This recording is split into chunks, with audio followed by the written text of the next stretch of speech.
नमस्कार प्रेक्षकांनो, शुभ विवाह या मालिकेच्या आजच्या भागामध्ये आपण बघूया. इथे आता अपूर्वाच्या गाडीवरती एक बॉक्स ठेवलेला असतो. तेव्हा प्रेक्षकांनो, अपूर्वा म्हणत असते की माझ्या गाडीवरती हे गिफ्ट कुणी ठेवले. तेव्हा प्रेक्षकांनो, या सगळ्याच्या मागे पौर्णिमा आणि रागिनी या दोघी जणी असतात. म्हणजे रागिनी नेहमीप्रमाणे मास्टर माइंड आणि पौर्णिमा तिच्या हातातलं प्यादं. जसं रागिनी बोलणार तसं आता पौर्णिमा करत असते. तर प्रेक्षकांनो, इथे आता रागिनीने पौर्णिमाला सांगितलेलं की अपूर्वाला आता आपण स्वतः पुरावे द्यायचे. अपूर्वाला स्वतःहून भूमी आणि आकाश यांच्यापर्यंत आपण पोचवायचं. आकाश आणि भूमीने मला मारण्याचा प्रयत्न केला होता. मी माझं नशीब चांगलं म्हणून मी जिवंत राहिले, नाहीतर जवळजवळ मी मेलेच होते. त्यामुळे आकाश आणि भूमी हे दोघेजण गुन्हेगार आहेत आणि त्यांना त्यांच्या गुन्ह्याची शिक्षा मिळायला हवी. म्हणून आपण स्वतः त्या अपूर्वाला आकाश आणि भूमी या दोघांपर्यंत पोचवायचं. तेव्हा प्रेक्षकांनो, इथे आता अपूर्वा म्हणत असते की या बॉक्समध्ये हे पेनड्राईव्ह कसलं आहे? याच्यामध्ये काही पुरावा असेल का? मला नक्कीच कुणीतरी मदत करण्याचा प्रयत्न केला आहे. मला आधी बघू दे ह्या पेनड्राईव्हमध्ये असं काय आहे ते. तेव्हा प्रेक्षकांनो, अपूर्वा लगेचच आपल्या गाडीमध्ये बसते, आपला लॅपटॉप घेते आणि त्याला ते पेनड्राईव्ह आता अटॅच करते. तेव्हा प्रेक्षकांनो, त्या पेनड्राईव्हमध्ये तेच फुटेज असतं जे फुटेज अपूर्वाने आत्तापर्यंत बऱ्याच वेळा बघितलेलं असतं. म्हणजे रागिनी पटवर्धन एअरपोर्टवरती जातानाचं जे फुटेज असतं तेच फुटेज त्या पेनड्राईव्हमध्ये असतं. तेव्हा अपूर्वा म्हणत असते की मला हे फुटेज दाखवण्यामागे नक्की काय कारण असेल, कारण आत्तापर्यंत हे फुटेज मी बऱ्याच वेळा बघितलं आहे. अच्छा, म्हणजे नक्कीच कुणीतरी मला क्ल्यू देण्याचा प्रयत्न केला आहे की हे फुटेज मी पुन्हा एकदा बघावं. आता बॅक साईडने हे फुटेज मी बऱ्याच वेळा बघितलं आहे, आता मला फ्रंट साईडने हे फुटेज बघायचं आहे. तेव्हा प्रेक्षकांनो, इथे आता अपूर्वा पुन्हा एकदा फोन करते आणि इथे जाधवला विचारते की जाधव, मी तुम्हाला सांगितलं होतं ना की ज्या वेळेला रागिनी पटवर्धन एअरपोर्टच्या आतमध्ये गेल्या होत्या तेव्हा मला फ्रंट साईडचं फुटेज हवं आहे. मला काही करून तुम्ही फ्रंट साईडचं फुटेज लवकरात लवकर द्या. तेव्हा इथे 7 वर्षांपूर्वीचं फुटेज आहे ते मिळवण्यासाठी थोडा वेळ लागतोय असं आता जाधव म्हणतात. त्यानंतर प्रेक्षकांनो, इथे आता पौर्णिमा म्हणत असते की चला, आम्हाला हेच करायचं होतं.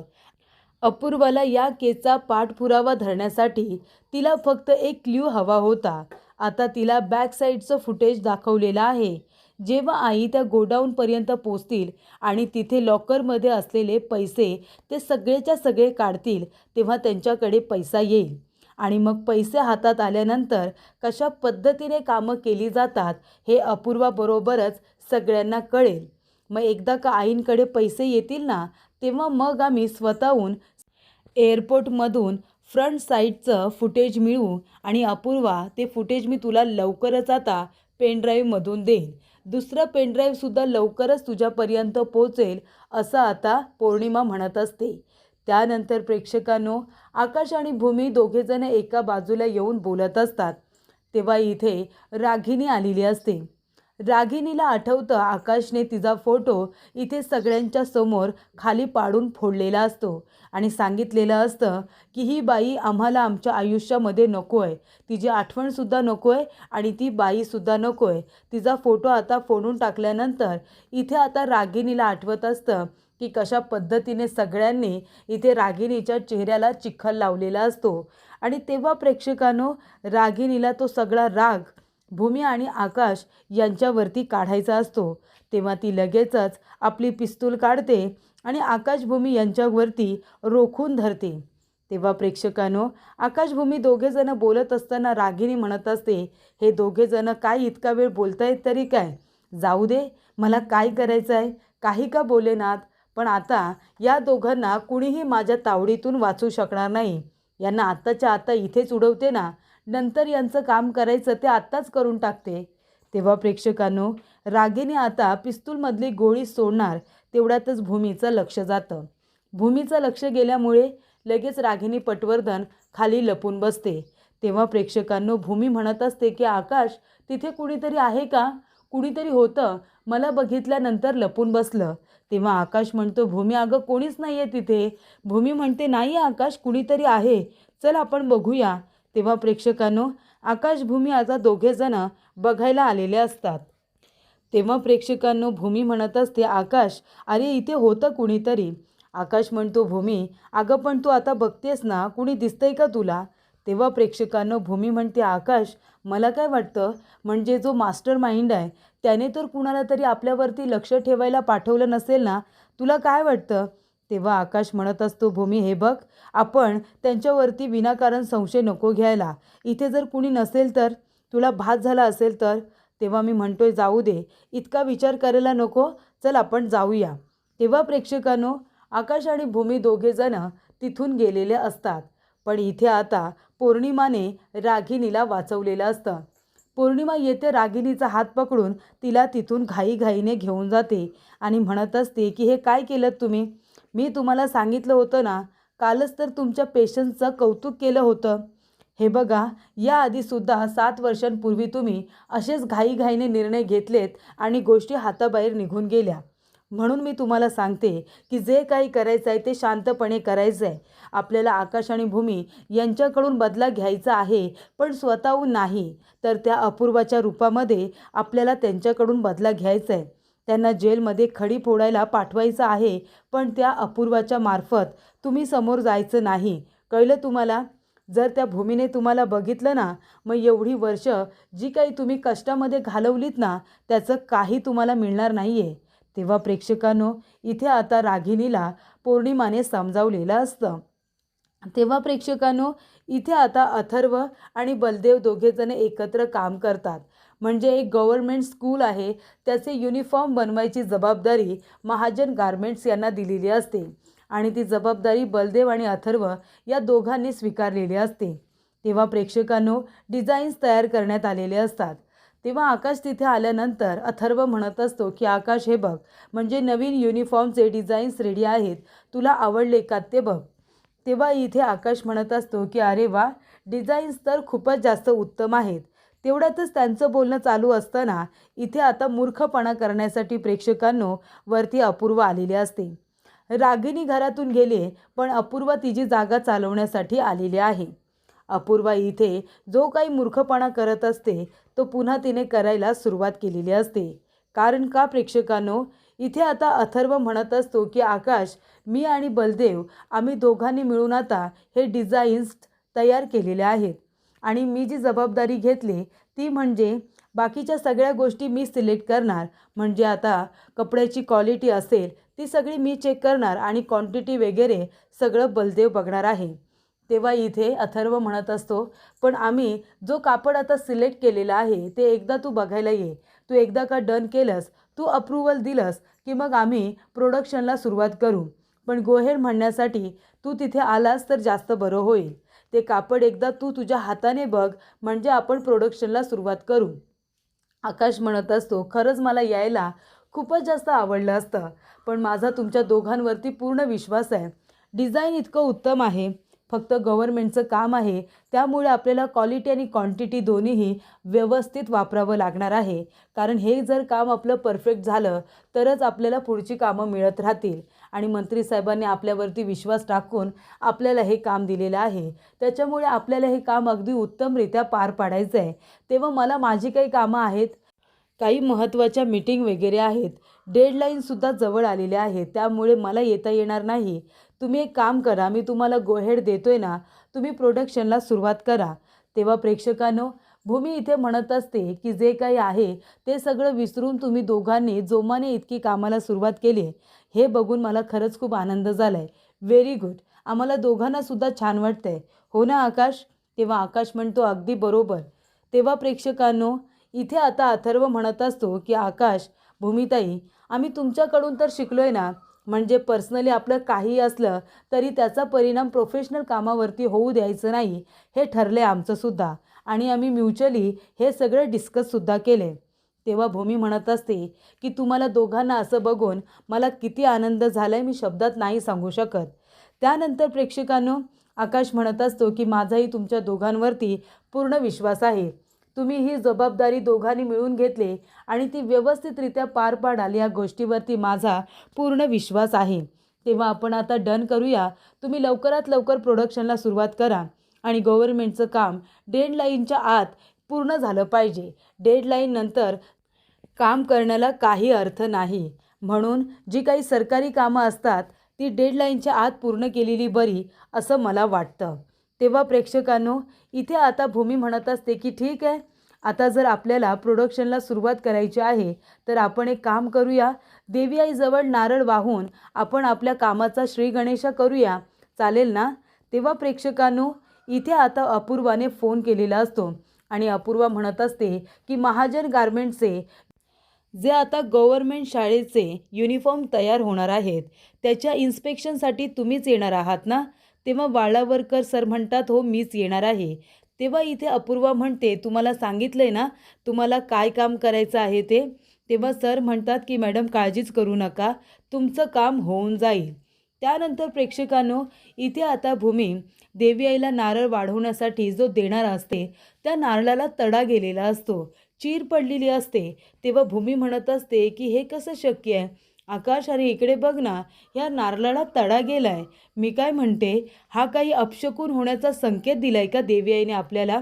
मी काय म्हणते, आपण जे काम करणार आहोत आता ते प्रोडक्शन आपण जर थोडं पुढे ढकललं तर चालणार नाही का? तेव्हा आकाश म्हणत असतो, भूमी अगं ही कामं सरकारी कामं आहेत आणि ती डेडलाईनच्या आधी पूर्ण करायची असतात. असं कसं आपण प्रोडक्शन पुढे ढकलू शकतो? आणि हे बघ, या अपशकुन वगैरे गोष्टी असतात त्या प्रोफेशनल कामामध्ये जास्त विचारात घ्यायच्या नसतात. अगं आपल्याला आपल्यावरती सुद्धा विश्वास आहे ना, आपल्या ह्या अथर्ववरती बलदेववरती तरी विश्वास आहे ना. मग असं कसं म्हणायचं की अपशकुन होणार आहे म्हणून आपण कामच करायचं नाही, काहीतरी चांगलं होईल असा विचार आपण करूया ना? तेव्हा आकाश म्हणत असतो, आणि हे बघ भूमी, उगाच तू काहीही मनामध्ये घेऊ नकोस, असं काहीच घडणार नाही आहे. दिवसभर खूप जास्त तापमान असतं आणि रात्री थंड असतं म्हणून सुद्धा नारळाला तडा जातो, हे तुला माहीत आहे ना? आणि तरीसुद्धा तुझ्या मनामध्ये संशय असेल तर तू एक काम कर, हा नारळ बाजूला ठेव आणि दुसरा नारळ घेऊन ये ना. तेव्हा इथे भूमी म्हणते, ठीक आहे, मी जाते आणि दुसरा नारळच घेऊन येते. तेव्हा अथर्व आणि बलदेव हे दोघेजणंसुद्धा तेच म्हणत असतात की भूमी काळजी करू नको, अपशकुन वगैरे असं काही होणार नाही आहे, जे काही होईल ते सगळं आता चांगलंच होईल.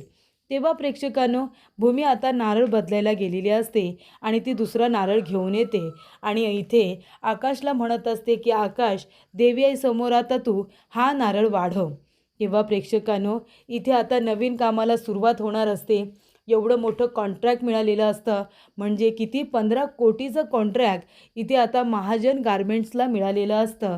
अपूर्वाला आता इथे भूमी आणि आकाश यांना त्रास द्यायचा असतो, पण आता पर्सनल लेवलवरती त्रास देता देता प्रोफेशनल लेवलवरती सुद्धा ती त्यांना त्रास देत असते. त्यांच्या कामामध्ये खूप जास्त नुकसान व्हावं, त्यांना मनस्ताप व्हावा अशी इच्छा अपूर्वाची असते. प्रेक्षकांनो, अपूर्वा इथे आकाशला त्रास द्यायला आलेली असते. काहीही माहिती नसताना वरवर जे काही तिला दिसलं त्याच्यावरती विश्वास ठेवून ती इथे सगळ्यांना उद्ध्वस्त करायला आली. खऱ्या गुन्हेगारांना न शोधता इथे आता भूमी आणि आकाश या दोघांना, चांगल्या माणसाला ती त्रास देण्याचा प्रयत्न करत असते. तेव्हा इथे भूमी आता देवी आईजवळ उभी राहते आणि म्हणत असते की देवी आई, मला असं वाटतंय कुठलं तरी संकट येणार आहे. पण देवी आई, जर खरंच कुठलं तरी संकट येणार असेल तर तू माझ्या कुटुंबाची काळजी घे आणि जे काही संकट असेल ते परतून लाव देवी आई, परतून लाव, असं आता भूमी म्हणत असते. त्यानंतर प्रेक्षकांनो, इथे आता रागिनी आणि पौर्णिमा दोघीजणी फोनवरती बोलत असतात. तेव्हा पौर्णिमा म्हणते, आई तुम्ही काळजी करू नका, तुम्ही सांगितल्याप्रमाणे मी सगळी कामं केलेली आहेत. मी अपूर्वाला आधी बॅक साईडचं फुटेज दिलं, आता मी तिला फ्रंट साईडचं फुटेजसुद्धा दिलेलं आहे. जेव्हा तुम्हाला गोडाऊनमध्ये पैसे मिळाले आणि तुम्ही मला मेसेज केलात की तुम्ही एअरपोर्टच्या आतलं फुटेज मिळवलेलं आहे, हा मेसेज मला मिळाल्या मी लगेचच ते फुटेज एका पेनड्राईव्हमध्ये आता सगळं सेंड करून ते अपूर्वाला पाठवूनसुद्धा दिलेलं आहे. तेव्हा प्रेक्षकांनो, अपूर्वाला आता दुसरं पेनड्राईव्ह मिळालेलं असतं, तिथे आता अटॅच करते आणि एअरपोर्टच्या आतलं फुटेज ती बघत असताना तिला खूप मोठा धक्का बसतो. कारण जी रागिनी पटवर्धन मागून आता बॅक साईडने दिसत असते, ती रागिनी पटवर्धन जेव्हा फ्रंट साईडने बघितली जाते तेव्हा ती रागिनी पटवर्धन नसते, ती कुणीतरी वेगळी बाई असते हे आता अपूर्वाच्या लक्षात आलेलं असतं. अपूर्वा म्हणते, अच्छा, म्हणजे ही बाई रागिनी पटवर्धन नाहीच आहे. मग आता ही रागिनी पटवर्धन नाही आहे तरीसुद्धा सगळ्यांना इथे आता कसा काय विश्वास बसला की रागिनी पटवर्धन आहे म्हणून. आकाशभूमीने पोलिसांना सुद्धा मूर्ख बनवलेलं आहे. खोटी बाई त्याचबरोबर खोटे पुरावे इथे सादर केलेले आहेत. आकाश आणि त्याचा मित्र दोघांनी मिळून इथे पोलिसांना मूर्खात काढलेला आहे. तेव्हा प्रेक्षकांनो, इथे आता अपूर्वा म्हणत असते, मला आधीपासूनच संशय होता की रागिनी पटवर्धन लंडनला गेलेलीच नाही आहे. तेव्हा प्रेक्षकांनो, रागिनी पटवर्धन जिवंत की मृत असं तिने आता लिहिलेलं असतं. तेव्हा इथे पौर्णिमा म्हणत असते की मला जे करायचं होतं ते मी केलं. अपूर्वाजवळ महत्त्वाचे पुरावे गेलेले आहेत. आता ती या गोष्टीच्या मुळाशी जाण्याचा नक्कीच प्रयत्न करेल आणि आकाशभूमी यांना ती अरेस्ट करेल. तेव्हा प्रेक्षकांनो, इथे आता अपूर्वा म्हणत असते की एक गोष्ट म्हणजे या सगळ्याच्या मुळाशी कोण आहे? आकाश आणि भूमी हे दोनच व्यक्ती आहेत असं मला वाटतंय. रागिनी पटवर्धन भारतातच आहे, पण जिवंत आहे की मृत याचा शोध आता अपूर्वाला घ्यायचा असतो. तेव्हा प्रेक्षकांनो, अपूर्वा म्हणत असते की ती जर जिवंत असेल तर तिला कुठेतरी आकाश आणि भूमी यांनी लपवून ठेवलेली आहे, कोंडून ठेवलेली आहे. आणि ती जर मृत्यू पावली असेल, तिला जर मारण्यात आलं असेल तर तिचा सापळा कुठेतरी लपून ठेवण्यात आलेला आहे हे मात्र नक्की. तेव्हा इथे अपूर्वा म्हणत असते, आता मला आकाशभूमी यांना कॉर्नर करावं लागेल. त्यांच्यासमोर मला काही पुरावे ठेवावे लागतील. त्यासाठी मला छोटे छोटे पुरावे एकत्र करून पुराव्यांची एक मालिका तयार करावी लागेल आणि आकाशभूमी यांच्यासमोर मला ठेवावी लागेल. आकाश आणि भूमी हे दोघेजण खूपच जास्त हुशार आहेत. थातूरमातूर कारणं देण्यामध्ये खूपच जास्त पटाईत. त्यामुळे त्यांच्याजवळ डिरेक्टली जाऊन मी बोलू शकत नाही, पण त्यांच्यासमोर मी पुरावे ठेवून त्यांना प्रश्न विचारू शकते. तेव्हा प्रेक्षकांनो, आता अपूर्वा म्हणत असते की भूमी आणि आकाश, तुम्हाला कॉर्नर करायची वेळ आलेली आहे. तुमच्यासमोर एकदा का पुरावे ठेवले की मग तुमचं इंट्रोगेशन सुरू, असं आता अपूर्वा म्हणत असते. त्यानंतर प्रेक्षकांनो, अपूर्वाने तर तयारी केलेली असते. भूमी आणि आकाश यांच्या विरोधात पुरावे गोळा करायचे आणि मग त्यांना इथे आता प्रश्न विचारायला सुरुवात करायची. तर प्रेक्षकांनो, पुढील भागामध्ये आकाशच्या कंपनीने महाजर गारमेंट्सने आता डेडलाईनच्या आधी संपूर्ण युनिफॉर्म हे तयार केलेले असतात. पण इन्स्पेक्शनसाठी वाळावरकर सर येणार असतात. तेव्हा आकाश तिथे येतो आणि म्हणतो की इन्स्पेक्शनसाठी वाळावरकर सर येणार आहेत ना सरकारकडून, त्यांना प्लीज तुम्ही इथे बोलवा आणि त्यांना तपासणी करायला सांगा. तर इथे भूमीच्या पायाला लागतं. ती म्हणते, काय चाललं आहे? एका पाठोपाठ एक संकट काय येत आहेत? खरंच काहीतरी अपशकून घडणार आहे का की घडतं आहे? आणि तेव्हा प्रेक्षकांनो, इन्स्पेक्शनसाठी आलेला जो माल आहे तो चांगला माल अपूर्वाच्या सांगण्यावरून तिच्या माणसांनी गायब केलेला असतो आणि त्या ठिकाणी आता चुकीचा माल आलेला असतो. आणि ही गोष्ट आता अपूर्वाच्या माणसाने तिला फोन करून सांगितलेली असते. ते म्हणतात की अपूर्वा मॅडम, इन्स्पेक्शनसाठी आलेला माल तुमच्या माणसांनी पूर्णपणे गायब केलेला आहे. तेव्हा इथे अपूर्वाला खूपच जास्त आनंद झालेला असतो.